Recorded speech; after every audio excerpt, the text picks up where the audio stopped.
Ambulance 65 ಆಂಬುಲೆನ್ಸ್ಗಳನ್ನ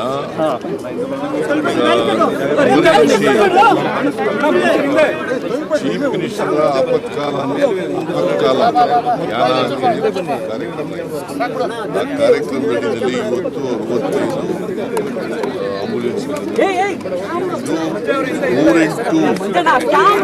ಆಂಬುಲೆನ್ಸ್ಗಳಿದ್ದಾವಲ್ಲ 108 ambulance ಜೊತೆಗೆ ಅವು ಬೇರೆ ಇವು ಬೇರೆ. ಇದು ಏನಪ್ಪ ಅಂತಂದ್ರೆ ಟೆಕ್ನಿಷಿಯನ್ ಇರ್ತದೆ, ವೆಂಟಿಲೇಟರ್ ಇರ್ತದೆ, advanced life support, basic life support ಅಂತ ಇರ್ತದೆ. ಇದು 30 ಅಡ್ವಾನ್ಸ್ಡ್ ಲೈಫ್ ಸಪೋರ್ಟು, ಉಳಿದವು 35 ಬೇಸಿಕ್ ಲೈಫ್ ಸಪೋರ್ಟ್ ಮಾಡ್ತೀವಿ. ಈ ಬೇಸಿಕ್ ಲೈಫ್ ಸಪೋರ್ಟ್ನಲ್ಲಿ ವೆಂಟಿಲೇಟರ್, ಇದರಲ್ಲಿ ವೆಂಟಿಲೇಟರ್ ಇಲ್ಲ. ಇದನ್ನು 8 ಜಿಲ್ಲೆಗಳಲ್ಲಿ ಇವತ್ತು ಪ್ರಾರಂಭ ಮಾಡ್ತಾ ಇದ್ದೀವಿ.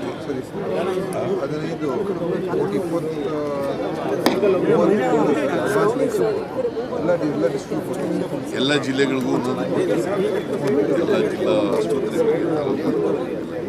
ಯಾಕಂತಂದರೆ ಉದ್ದೇಶ ಈ ಆಕ್ಸಿಡೆಂಟ್ನಲ್ಲಿ ತೊಂದರೆ ಒಳಗಾದವರಿಗೆ ಅವ್ರಿಗೆ ಆದಷ್ಟು ಜಾಗ್ರತೆ, ತುರ್ತಾಗಿ ಅವರಿಗೆ ಚಿಕಿತ್ಸೆ ದೊರಕಿಸ್ಕೊಡ್ತಾರೆ,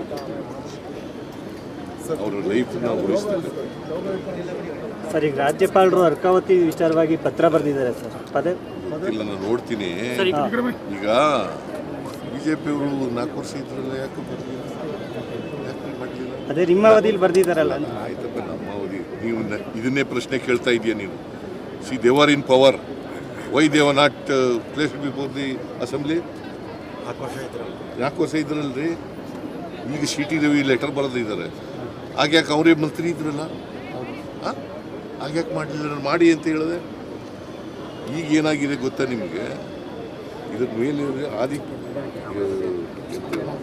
ಕೇಶವನಾರಾಯಣ ಅನ್ನೋರು ಅಧ್ಯಕ್ಷ. ಇವೆಲ್ಲ ನೋಡಬೇಕು, ನೋಡ್ಬಿಟ್ಟು ವಿಲ್ ಟೇಕ್ ಇಟ್.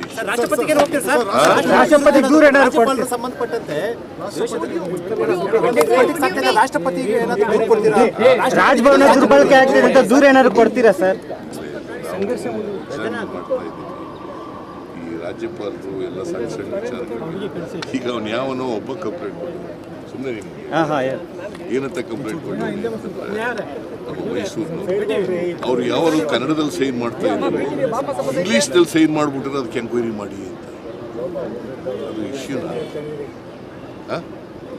ಇಶ್ಯೂ ಏನ್ರಿ ಅದು? ಇಂಗ್ಲೀಷ್ನಲ್ಲೂ ಮಾಡ್ಬೋದು, ಕನ್ನಡದಲ್ಲೂ ಮಾಡ್ಬೋದು. ಯಾರು ಬೇಕಾದರೂ ಯಾವ ಭಾಷೆ, ಅವ್ರಿಗೆ ಯಾವ ಭಾಷೆಯಲ್ಲಿ ಬರ್ತದೆ ಆ ಭಾಷೆಯಲ್ಲಿ ಮಾಡ್ಬೋದು. ನಾನು ಸಾಮಾನ್ಯವಾಗಿ ಕನ್ನಡದಲ್ಲಿರ್ತಕ್ಕಂಥ ಡ್ರಾಫ್ಟ್ಗಳಿರ್ತವೆ, ಅವಕ್ಕೆಲ್ಲ ಕನ್ನಡದಲ್ಲಿ ಮಾಡ್ತೀನಿ. ಇಂಗ್ಲೀಷ್ನಲ್ಲಿ ಡ್ರಾಫ್ಟ್ಗಳಿರ್ತವೆ, ಸಾಮಾನ್ಯವಾಗಿ ಇಂಗ್ಲೀಷ್ನಲ್ಲಿ ಡ್ರಾಫ್ಟ್ಗಳಿರ್ತವೆ. ಬೇರೆ ರಾಜ್ಯದವರಿಗೆ, ಕೇಂದ್ರ ಸರ್ಕಾರಕ್ಕೆ ಬರೀಬೇಕಾದಾಗ ಇಂಗ್ಲೀಷ್ನಲ್ಲಿ ಮಾಡ್ತೀನಿ. ಅದು ತಪ್ಪೇನು ಅದರಲ್ಲಿ? ನಿಮ್ಮ ಪ್ರಕಾರ ತಪ್ಪ? ಅಂಥ ಕ್ಷುಲ್ಲಕ ವಿಚಾರಗಳಿಗೂ ಕೂಡ ರಿಪೋರ್ಟ್ ಕೇಳಿದ್ರೆ ಹೇಳಪ್ಪ, ನೀವೇ ಹೇಳ್ರಿ. ಯಾಕೆ ಸರ್ ಈ ಥರ ಅಂತ? ಯಾಕೆ ಈ ಥರ ರಾಜ್ಯಪಾಲ? ನೀನೇ ಬರೆಯೇ.